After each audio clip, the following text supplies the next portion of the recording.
رب بالمصطفى بلغ مقاصدنا لا ما مضى يا واسع الكرم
Assalamualaikum warahmatullahi wabarakatuh.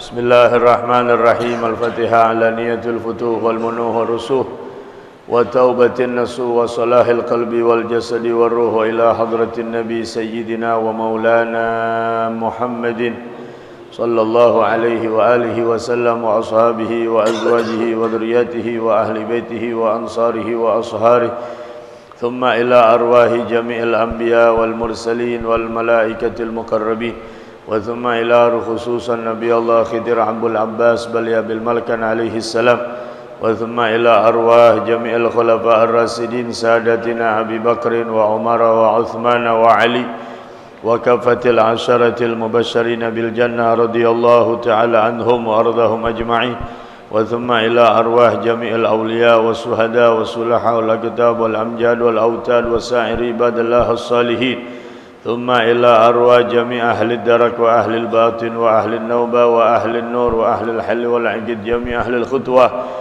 رجال الغيب الصالحين أجمعين من مشارق الأرض إلى مغاربها ثم إلى خصوصا الإمام الكتب الحبيب علي بن محمد بن حسين الحبشي وثم إلى أرواح الشيخ نواوي بن عمر البنتني وثم إلى أروى الإمام الحبيب أحمد بن علوي الحداد الحبيب عبد الله بن جعفر الحداد ثم إلى أروى الإمام الكتب الحبيب حسين بن أبي بكر العيدروس والحبيب حسين بن محسن العيدروس شيخ عبد القادر بن بلاد ثم إلى أروى الإمام الكتب الحبيب أبو بكر بن محمد بن عمر السقاف والحبيب علوي بن محمد حسم السقاف والحبيب شيخ بن أبي بكر بن محمد السقاف والحبيب صالح بن محسن الحميد تنقل ثم إلى خصوصا سيد الإمام الوالد الحبيب عبد الرحمن بن أحمد السقاف والحبيب عبد القادر بن أحمد السقاف والحبيب عبد الله بن إدريس بن هود العطاس ثم إلى حضرة أستاذنا البركة الوالد الحبيب عمر بن عبد الرحمن السقاف وابنه الحبيب السقاف بن عمر السقاف ثم إلى حضرة الحبيب علي بن صالح العطاس الحبيب عبد الله بن علي العطاس الحبيب عبد الله بن شيخ بكر بن سالم وثم إلى أرواح خصوصا walidatul mahbubah Sulaisiyah binti Hasan Mustafa bin Jaya Rahman Mahmud bin Junior Radiyah binti Mahmud Hasan Mustafa bin Jaya Rahman Ibu Haji Ahmad bin Suganda Juni Musa Sa'ada binti Fulan Muhammad Tamrin bin Hasan Mustafa Jasmani bin Nasrani bin Hasan bin Haji Barkah binti Ahmad Usyani Haji Muslihah binti Haji Muhammad Junaidi Sarifah Zahra binti Marasika Sarifah Khalifah Sarifah Nimah binti Abdullah Al-Abdul Sarifah Ridaya Sarifah Nimah binti Al-Habib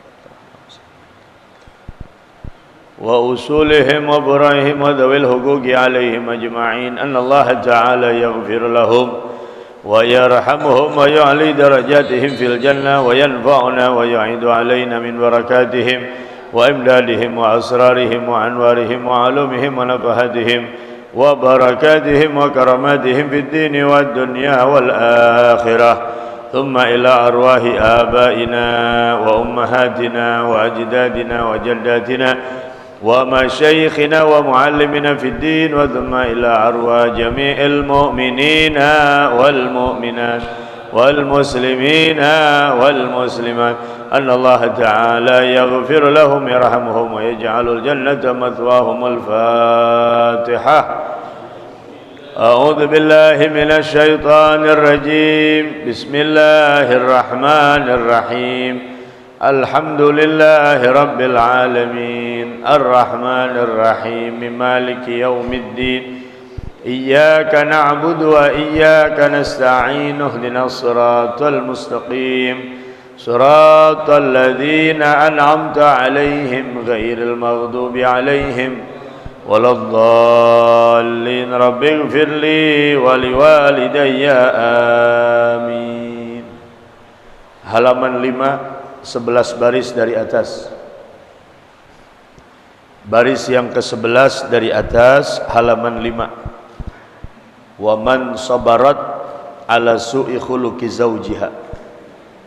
Yang di dalam kurung. Bismillahirrahmanirrahim. Alhamdulillah alladzi hadana li hadza wa ma kunna linahtadiya laula an hadana Allah. Allahumma salli wa sallim ala sayyidina Muhammadin wa ala ali sayyidina Muhammad miftahi babi rahmatillah adada ma fi ilmillah salatan wa salaman daimaini bidawami mulkillah amma ba'du. Qala syekhul muallifu rahimahullahu ta'ala wa adama an-naf'a bihi wa bi barakati ulumihi wa bikum fid daraini amin. Radhiyallahu ta'ala ankum wa qala radhiyallahu an. Rabbi shrah li sadri wa yassir li amri wahlul 'uqdatan min lisani yafqahu qawli.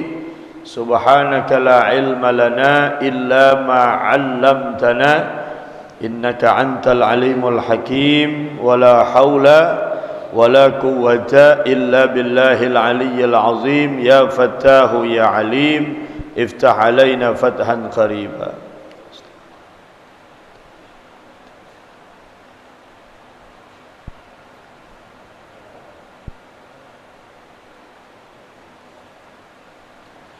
Bismillahirrahmanirrahim. Qala radhiyallahu ta'ala anhu wa man sabarat ala su'i khuluqi zawjiha a'taha Allahu minal ajri mithla thawabi Asiyata imra'atu Fir'aun. Apabila ada seorang perempuan, wa man sabarat, siapa orang yang sabar, apabila ada seorang istri, seorang perempuan sabar menghadapi buruk akhlak suaminya. Punya suami akhlaknya buruk, galak, enteng tangan, mulutnya ketus, tapi istri ini sabar, maka a'tahallahu minal ajri, Allah akan berikan bagi perempuan tersebut pahala seperti yang didapatkan oleh Siti Asiyah, istrinya Fir'aun. Kalau kemarin laki-laki yang sabar ngadepin istri yang tingkah lakunya, akhlaknya buruk, maka laki-laki tersebut, kata Nabi, diberikan pahala seperti Nabi Ayyub. Nah, ini lanjutannya. Kata Nabi alaihissalatu wassalam, wa man sabarat, apabila ada seorang istri sabar, teguh menghadapi buruk akhlak suaminya, a'tahallahu minal ajri, Allah berikan kepada itu perempuan berupa pahala seperti pahala Siti Asiyah imra'atu Fir'auna, yang mana Siti Asiyah ini merupakan istri dari Fir'aun. Beliau sabar ngadepin bagaimana tuh Fir'aun, kejahatannya, kekasarannya dan lain sebagainya. Tapi Siti Asiyah selalu sabar menghadapinya. Wahia bintu Muzahim, Asiyah putri daripada Muzahim, bapaknya namanya Muzahim. Asiyah bintu Muzahim. Wadzalika, kisahnya, pahala yang didapatkan Siti Asiyah begitu besar berkat kesabarannya. Beliau disiksa oleh Firaun. Seorang perempuan sekarang tidak perlu sampai disiksa bila ingin mendapatkan pahala seperti Firaun. Cukup dia sabar ngadepin suaminya, akhlaknya yang buruk, maka istri itu akan dapat pahala yang besar. Wadzalika, kisahnya, anna Musa alaihi salam lamma ghalabas saharata amanat bihi Asiyatu. Kisahnya bahwa ketika Nabi Musa alaihi salam beliau mengalahkan tukang sihirnya Firaun. Tukang sihir dikumpulkan sama Firaun untuk mengalahkan Nabi Musa. Ternyata mereka yang kalah oleh Nabi Allah Musa alaihi salam. Nah, ketika Nabi Musa menang mengalahkan itu tukang-tukang sihir, amanat bihi Asiyatu, Siti Asiyah langsung beriman kepada Allah, kepada Nabi Musa alaihi salam. Falamma tabayyana li fir'auni imanuha, ketika tersebar nyata kedengeran oleh Firaun bahwa Siti Asiyah ini berpaling imannya, artinya nggak percaya lagi kalau Firaun itu sebagai Tuhan. Dia beriman kepada Allah, beriman kepada Nabi Musa yang membawa syariat saat itu. Daqqa liyadaiha wa rijlaiha arba'a autadin fil ardi, maka Firaun mengambil tindakan, dia menyiksa Siti Asiyah. Daqqa liyadaiha, dia punya kedua tangan dipaku sama Firaun. Kejam tuh Firaun. Itu tangannya Siti Asiyah dua-duanya dipaku. Warijlaiha, kedua kakinya dipaku. Arba'ata autadin, dengan 4 paku yang begitu besar ditancapkan kepada kedua tangannya dan kedua kakinya. Bagaimana gak kejam tuh Firaun. Wasabbahaha fi kulli udwin bihablin, dan bukan hanya dipaku tangannya kakinya, wasabbahaha fiha kulla udwin bihablin, Firaun juga ikat semua anggota badannya Siti Asiyah bihablin, dengan tali, dengan tambang. Bukan hanya dipaku, badannya dililitin tambang. Wa ja'alaha fi muqabalati syamsi, dibaringkan di pasir yang panas dan dihadapkan ke arah matahari. Bagaimana tuh rasanya itu? Perjuangan Siti Asiyah mempertahankan keimanan terhadap Allah dan kepada Nabi Musa. Dia harus menerima siksaan yang berat dari Firaun. Udah tangan dipaku, kaki dipaku, diikat, dibaringkan di padang pasir yang panas, lalu dihadapkan ke arah matahari wajahnya, badannya. Pantas kalau pahalanya begitu besar. Tapi jadi umat Nabi Muhammad nggak perlu kayak begitu. Seorang istri sabar ngadepin akhlak suaminya yang buruk, maka istri itu pahalanya dapat seperti yang didapatkan oleh Siti Asiyah binti Muzahim. Itu enak ya jadi umat Nabi. Pahala ringan, pahala besar, amalan ringan. Baca tasbih aja pahalanya besar. Subhanallah wa bihamdihi subhanallahil azim. Tadi kita baca tuh. khafifatani 'alal lisan, thaqilatani fil mizan. Dua kalimat yang diucapkannya gampang. Khafifatani 'alal lisani, ringan diucapin, subhanallah wa bihamdihi subhanallahil azim. Tapi thaqilatani fil mizan, dua-duanya memberatkan timbangan kita. Duduk di majlis taklim jadi umat Nabi enak. Huduru majlis ilmin afdalu min salati alfi raq'ah wa iyadati alfi marid wa huduri alfi janazah. Menghadiri majlis taklim, duduk hadir dengerin pengajian, kata Nabi lebih afdal daripada salat 1000 rakaat.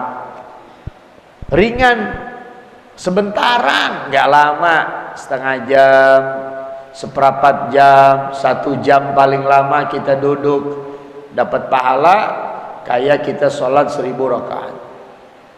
Itu jadi umat Nabi enak. Kalau sholat 1000 rakaat, bisa 3 jam, 5 jam gitu, baru selesai. Saya bilang kan kemarin semalam, kalau tarawih aja kita lihat dulu imamnya siapa. Jadi imam siapa nih malam nih? Wah lama dia mah, udah aki-aki lagi, nggak jadi tarawih di masjid, di musola. Wa iyadati alfi marid, hadir majlis taklim lebih afdal daripada menjenguk orang sakit. Berapa? 1000. Bukan 1 orang lagi, 1000 orang sakit. Itu pahalanya luar biasa besarnya. Tapi kita duduk di majlis jauh lebih besar pahalanya ketimbang jenguk orang sakit 1000 orang. Pernah nggak jenguk orang sakit 1000 orang? Lah kalau harus ngamplopin 1 orang 100 saja deh, berapa itu? 100 juta udah habis. 1 miliar bisa. Wa iyadati alfi maridin, mengantarkan jenazah 1000 jenazah ke kubur. Gitu. Kalau 1 jenazah kita antarkan ke kubur, pahalanya seperti 2 gunung. Dalam hadis dikatakan, itu bagaimana 1000 jenazah? Tadi itu jenazah habis disolatin dibawa, pahalanya gede itu yang nganterin. Yang nyolatin dapat, yang nganterin lebih besar lagi. Tapi duduk di majlis salim itu lebih besar daripada itu semua. Enak jadi umat Rasulullah. Makanya kita harus banyak syukur Allah jadikan sebagai umatnya Nabi besar Muhammad sallallahu alaihi wa alihi wasallam. Wa ja'alaha, Fir'aun hadapkan tu Siti Asia fi muqabalatis syamsi, menuju arah matahari badannya, kepanasan. Fa'idan sarafu anha azallat hal malaikatu, apabila Fir'aun dan pasukannya meninggalkan Asia di padang pasir, kan dipakunya di padang pasir tuh, di atas pasir yang panas. Cobain aja dah jalan nyeker di tengah gurun pasir tengah hari lagi, melepuh kita punya kaki. Kalau Fir'aun itu meninggalkan Asia yang sedang dipaku, yang sedang disiksa, tentara-tentaranya, konco-konconya ikut sama Fir'aun ninggalin, azolat hal malaikatu, malaikat turun naungin tu Asia biar enggak kepanasan matahari. Sayapnya dihamparkan sehingga Siti Asia enggak kepanasan. Malaikat turun ke bumi. Ngapain?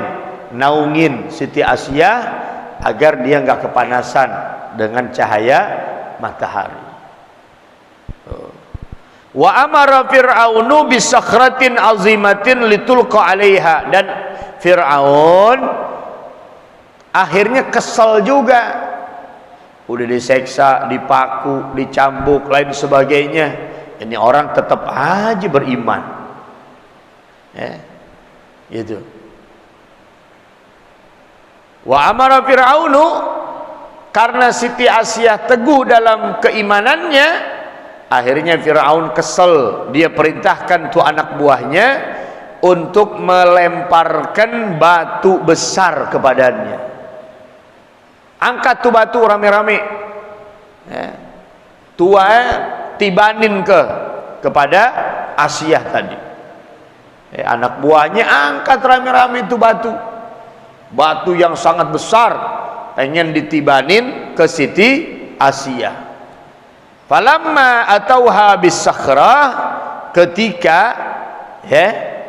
Fir'aun mempersiapkan batu besar yang akan dilemparkan kepada Siti Asiyah, qalat, dia ngomong sama Allah, Rabbibni li indaka baitan fil jannah. Tuh, dalam surah At-Tahrim ada tuh ayatnya. Apa doanya Siti Asiyah? Itu batu ketika ingin dilempar ke badannya, sebelum batunya dilempar dia doa, Rabbibni li, ya Allah bangunkan untuk saya satu rumah di dalam surga. Itu. Sebelum saya mati, kata Siti Asiyah, ya Allah bangunkan, perlihatkan tempat saya di dalam surga. Fa absaratil baita min marmarah bayda. Maka sebelum kematiannya Siti Asiyah melihat, diperlihatkan oleh Allah, dia mendapatkan surga, rumah di dalam surga yang terbuat dari marmer yang berwarna putih mengkilat. Tuh, dilihatin tuh. Kalau kita lagi sakaratul maut kan dilihatin. Kayak antum duduk ngaji nih pagi hari Ahad duduk ngaji, pahalanya kan nggak kelihatan sekarang. Nah, nanti kalau udah nazak kelihatan. Makanya kalau pengen buru-buru lihat ya mati. Itu. Kalau nggak pengen buru-buru minta panjang umur, biar makin hari makin bisa ngaji, bisa ibadah kepada Allah, makin hari makin banyak bekalnya. Fantaza'at ruhuhu faulqiyatis sakhratu ala jasadin la rauha fihi walam tajid alaman. Fantaza'at ruhuhu, maka tercabutlah ruhnya. Batunya belum dilempar, ruhnya udah dicabut sama Allah. Gitu. Faulqiyas sakhratu, begitu itu batu dilemparkan ala jasadin, di atas satu tubuh, la rauha fih, ruhnya udah nggak ada. Itu. Ruhnya udah nggak ada, udah dicabut. Walam tajid alaman, maka ini ruh jasad tidak mendapatkan rasa sakit. Orang ruhnya udah dicabut. Begitu tuh batu dilemparin, maka Siti Asiyah nggak lagi ngerasain sakit. Fir'aun yang bego ngomong, oh mampus loh, katanya gitu. Kata Fir'aun tuh, kata Fir'aun, mampus lo akhirnya lo, disuruh balik lo iman sama gue lo nggak mau, diseksa akhirnya. Tuh, orang dulu mempertahankan iman begitu susah sampai diseksa. Sekarang pada disogok Indomie 2 kardus juga masuk Kristen, Indomie 2 kardus juga bagi rame-rame. Minyak 2 liter, mereknya juga bukan Bimoli. Tahu mereknya apa itu? Gulaku, bukan gula aku mereknya, gulamu. Itu. Kan banyak tuh saudara-saudara kita di Cianjur. Pada murtad, naudzubillah min dalik. Mudah-mudahan kita dipelihara iman. Dikuatkan iman Islam kita. Orang-orang dulu bagaimana perjuangan yang mempertahankan keimanannya terhadap Allah, banyak diuji, banyak dicoba. Sahabat-sahabat Nabi Muhammad diseksa, bagaimana ibunda Sayyidina Ammar bin Yasir, Sayyidina Ammar diseksa, Sayyidina Yasir diseksa, ibunya diseksa, itu ditusuk kemaluannya dengan besi panas oleh Abu Jahal. Ibunya Sayyidina Ammar disuruh balik nyembah berhala, nggak mau. Kalau lo nggak mau, gue tusuk kemaluan lo, lebih baik saya mati membawa iman. Ditantangin, ditusuk tuh besi panas yang kelihatan merahnya, itu ujung besi panas dengan panasnya api, ditusukkan ke kemaluan ibundanya Sayyidina Ammar bin Yasir. meninggal. Langsung. Bagaimana Sayyidina Bilal bin Rabah diseksa oleh tuannya karena beliau seorang budak masuk Islam, diseksa habis-habisan. Sahabat-sahabat banyak hijrah ke Habasyah untuk menghindari siksaan-siksaan yang dilakukan oleh orang-orang Quraisy pada saat itu. Nah, kita alhamdulillah beriman, sholat kita tenang, gitu. Di luar sana banyak saudara-saudara kita pengen sholat subuh takut, pengen sholat Jumat takut, masjidnya dirobohin. Ini masjid berdiri megah, jamaahnya luar biasa sampai luar-luar, gitu kan? Itu kan di akhir zaman yang rame masjidnya bukan jamaahnya. Kalau zaman dulu satu kampung satu masjid, bahkan satu kelurahan satu masjid, ramai kalau sholat. Kalau sekarang ngabrak masjid, gitu. Nyumbang masjid banyak, bangun masjid, gitu. Ini bangun masjid, ini bangun masjid, padahal masjidnya banyak, gitu. Yang makmurkannya kurang, gitu. Ramenya kan sholat Jumat doang. Juga sholat Jumat kalau khotib udah naik ke mimbar baru penuh. Kalau mah belum. Yang ngerokok mah ngerokok, yang ngobrol mah ngobrol, gitu. Orang dulu pengen sholat Jumat jam 9 udah pada jalan, masjidnya jauh, gitu. Nah, oleh karenanya mari sama-sama kita diberikan kenikmatan oleh Allah, kedamaian, ketentraman, keselamatan. Tingkatkan ibadah kita kepada Allah Subhanahu wa taala. Nah, begitu tuh batu dilemparkan oleh Firaun, rohnya udah enggak ada, sehingga Siti Asia tidak merasakan sakit. Gitu. Nah, itu perempuan yang sabar, punya laki galak, dikit-dikit nabok, dikit-dikit ngomel. Allah. Maka perempuan itu kalau dia sabar dapat pahala seperti Siti Asia. Qala sayyiduna ay akramuna al-habib ay al-mahbub as-sayyid Abdullah bin Alwi al-Haddad. Sampai di sini. Wallahu alam bisawab. Rabbi zidni ilma warzuqni fahma. Kita baca maulid. Bismillahirrahmanirrahim. Alhamdulillahirabbil alamin. Innallaha wa malaikatahu yusalluna 'alan nabi ya ayyuhalladzina amanu sallu 'alaihi wa sallimu taslima. Allahumma salli ya rabbi salli 'ala Muhammad ya rabbi salli 'alaihi wa sallim.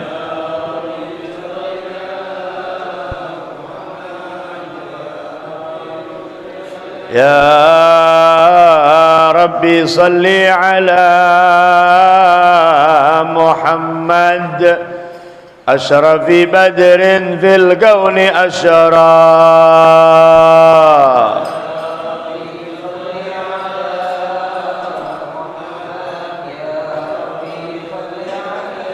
Ya Rabbi salli ala Muhammad akrami da'in yad'u ilal hajj.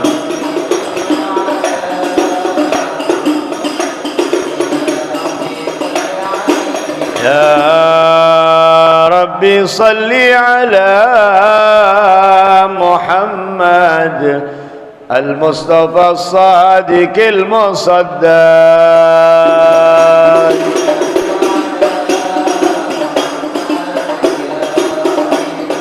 Ya Rabbi salli ala Muhammad afdali man bittuqa tahaqqaq.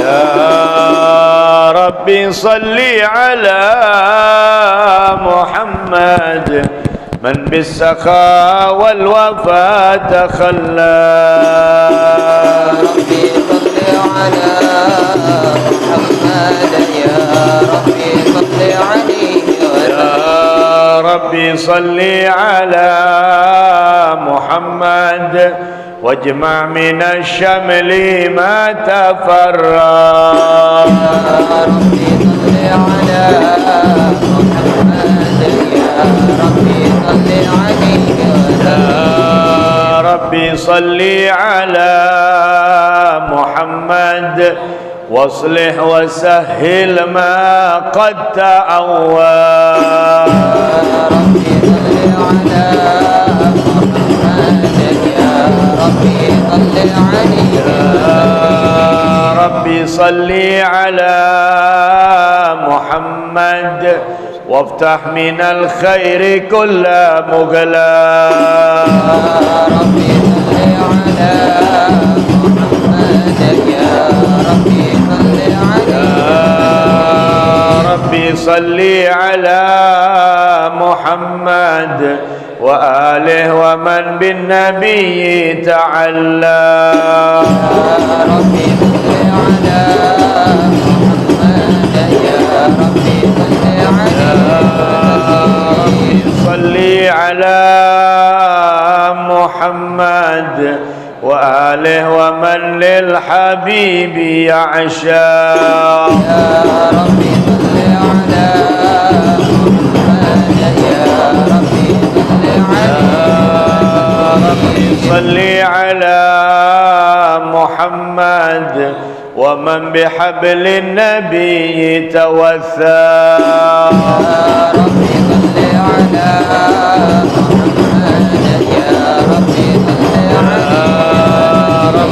صل على محمد يا ربي صل عليه وسلم يا ربي صل على محمد يا ربي صل عليه وسلم اللهم صل وسلم وبارك عليه وعلى آله اللهم صل وسلم وبارك عليه وعلى آله بسم الله الرحمن الرحيم الحمد لله القوي سلطانه الواضح برهانه المبسوط في الوجود كرمه وإحسانه صلى الله عليه تعالى مجده وعظم شانه خلق الخلق لحكمه وطوى عليها علمه وبسط لهم من فائد المنة ما جرت به في أقداره القسمة صلى الله عليه فأرسل إليهم أشرف خلقه وأجل عبيده رحمة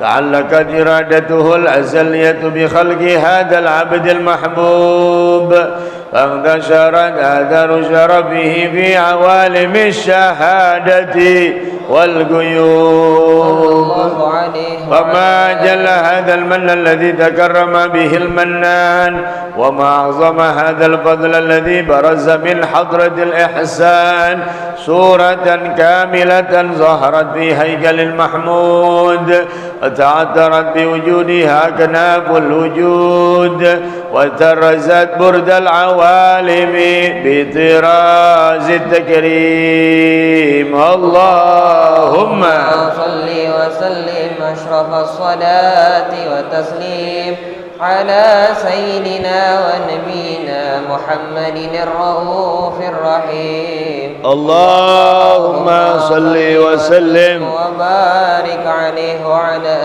آله اللهم صل وسلم وبارك عليه وعلى آله تجلى الحق في عالم قدسه الواسع تجليا قضى بانتشار فضله في الكريم والشاسع صلى الله عليه وعلى آله لا تنحصر أسراره بتعداد ولا يمل تكراره بكثرة ترداد حيث أبرز من عالم الإمكان صورة هذا الإنسان صلى الله عليه وعلى آله تشرف بوجوده الثقلان وتنتشر أسراره في الأكوان فما من سر اتصل به كلب منيب إلا من سوابق فضل الله على هذا الحبيب صلى الله عليه وعلى آله كلب سروره قد توالى بحبيب عم الأنام نوالا جل من شرف الوجود بنور غمر الكون بهجة وجمالا صلى الله عليه وعلى آله بالحسن على مقام وتناهى في مجده وتعالى لا هدنه العين فيما اجتلته بشرا كاملا يزيح الضلالا وهو من فوق علم ما قد عنه رفعة في شؤونه وكمالا فسبحان الذي أبرز من حضرة الامتنان ما يعجز عن وصفه اللسان ويهار في تعقل معانيه الجنان انتشر منه في عالم البطون والظهور ما ملا الوجود الخلقي نور فتبارك الله من إله كريم بشرتنا آياته في الذكر الحكيم ببشارة لقد جاءكم رسول من أنفسكم عزيز عليه ما عنتم حريص عليكم بالمؤمنين رؤوف رحيم فمن فاجأ هذه البشارة وتلقاها بقلب سليم فقد هدي إلى صراط مستقيم اللهم صل وسلم أشرف الصلاة والتسليم على سيدنا ونبينا محمد الرؤوف الرحيم اللهم صل وسلم وبارك عليه وعلى آله صلى الله على محمد صلى الله عليه وسلم صلى الله على محمد صلى الله عليه وسلم صلى الله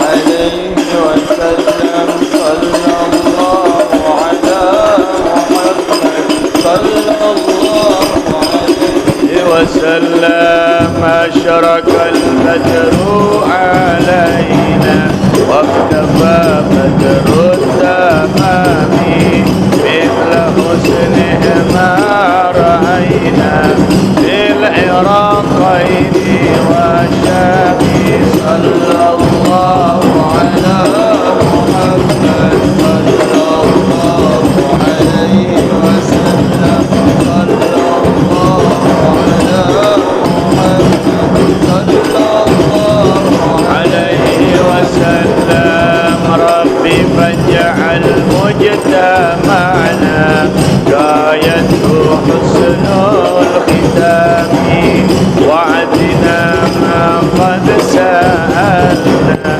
من عطاياك الكتاب صلى الله على محمد صلى الله عليه وسلم صلى الله على محمد صلى الله عليه وسلم واكرم الأرواح منا بلقاء خير الأنام وابلغ المختار عنا من صلاة والسلام صلى الله على محمد صلى الله عليه وسلم صلى الله على محمد صلى الله عليه وسلم صلى الله على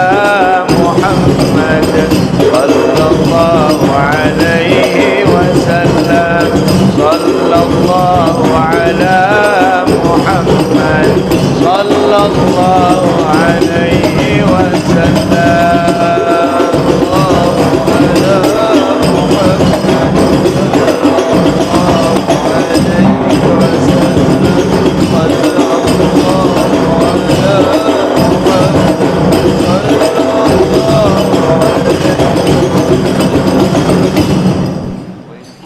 اللهم صل وسلم وبارك عليه وعلى آله فحين قربا ونودع هذا الحبيب علانت السماوات والأرضون ومن فيهن بالترحيب وأمطار الجود الإلهي على أهل الوجود تسيج وألسنة الملائكة بتبشير للعالمين تعي سبحان الله والحمد لله ولا إله إلا الله سبحان الله والحمد لله ولا إله إلا الله والله أكبر سبحان الله والحمد لله والقدرة كشفت كناع هذا المستور ليبرز نوره كاملا في عالم الزهور نورا فاق كل نور وأنفذ الحق حكم على من أتم الله عليه النعمة من خواص الأمة أن يحضر عند وضعه أمة تعنيسا لجنابها المسعود ومشاركة لها في هذا السماط الممدود صلى الله عليه فحضرت بتوفيق الله سيدة مريم وسيدة آسيا ومعهما من الحور العين من قسم الله له من الشرف بالقسمة الوافية فات الوقت الذي رتب الله على حضوره وجود هذا المولود فانفلق سبح الكمال من النور عن عمود وبرز الحامد المحمود مذعنا لله بتعظيم والسجود صلى الله عليه محمد صلى الله عليه وسلم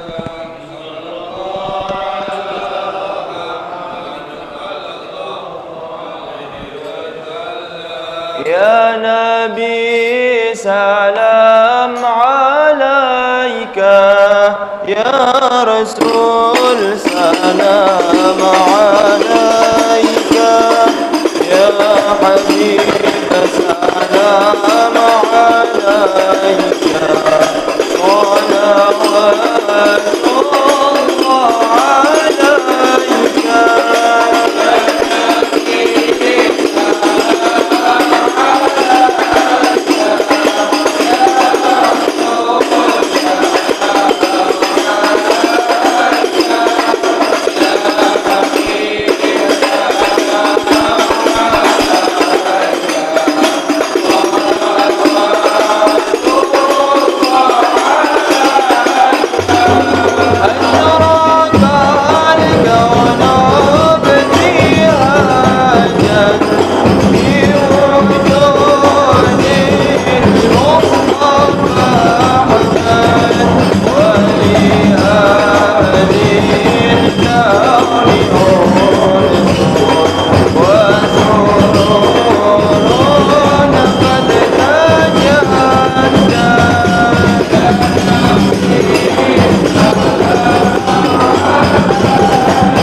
على محمد.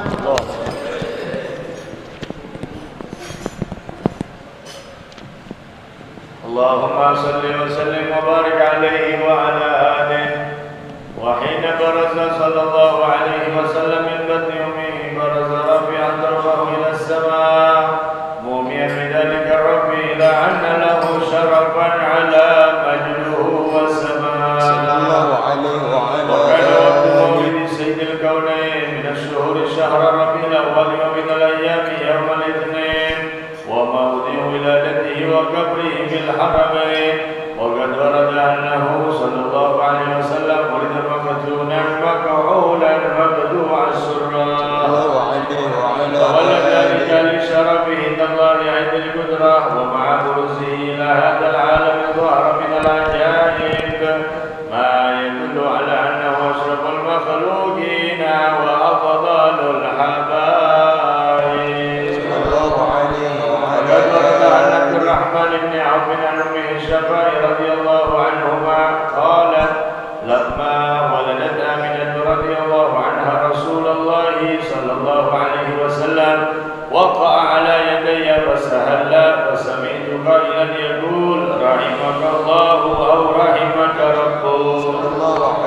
قالت الشفاء فأضاع له ما بين المشرق والمغرب حتى نظرت إلى بعض كسر الروم. قالت ثم ألبسته وأرجعته فلم أنشب أن غشيتني ظلمة ورعب وقشعريرة عن يميني فسمعت قائلا يقول أين ذهبت به؟ قال إلى المغرب. وأسفر ذلك عني ثم عودت الرعب والظلمة والقشعريرة عن يساري فسمعت قائلا يقول أين ذهبت به؟ قال إلى المشرق. قال فلم يزل الحديث مني على بال حتى ابتعثه الله وكنت من أول الناس إسلاما. وكم ترجمت السنة من عظيم المعجزات وظاهر الآيات البينات بما يقضي بعظيم شرفه عند مولاه وأن عين عنايته بكل حين ترعى وأنه الهادي إلى الصراط المستقيم. اللهم صل وسلم الصلاة والتسليم على سيدنا ونبينا محمد الرؤوف الرحيم. اللهم صل وسلم وبارك عليه وعلى صل وسلم على سيدنا محمد وعلى آل سيدنا محمد. اللهم اغفر لنا ذنوبنا ولوالدينا وارحمهما كما ربيانا صغارا. اللهم اهدنا فيمن هديت وعافنا فيمن عافيت وتولنا فيمن توليت وبارك لنا فيما أعطيت وقنا شر ما قضيت. يا رب كل شيء بقدرتك على كل شيء اغفر لنا كل شيء ولا تسألنا عن كل شيء ولا تحاسبنا بكل شيء وعدنا كل شيء برحمتك وفضلك وجودك وكرمك يا أرحم الراحمين يا أرحم الراحمين يا أرحم الراحمين. وصلى الله على سيدنا محمد وآله وصحبه وسلم والحمد لله رب العالمين. الحمد لله على نعم الله. الحمد لله الحمد لله حمدا يوافي نعمه ويكافي مزيدا. والحمد لله رب العالمين. يا رسول الله سلام عليك يا رسول الله سلام عليك عشان والدرج يا رسول الله يا ربي عشان والدرج. اللهم صل وسلم وبارك عليه وعلى آله. Sebelum saya tutup dengan salam, saya ingin mengundang seluruh jamaah yang ada waktu, ada kesempatan, sore nanti ada pengajian di rumah saya, waktunya sholat asar berjamaah. Yang ada waktu, ada kesempatan, nanti sore saya undang untuk bisa hadir pengajian di rumah saya di Cipinang Jaya Dede, waktunya sholat asar berjamaah. Itu saja maklumatnya. Assalamualaikum warahmatullahi wabarakatuh.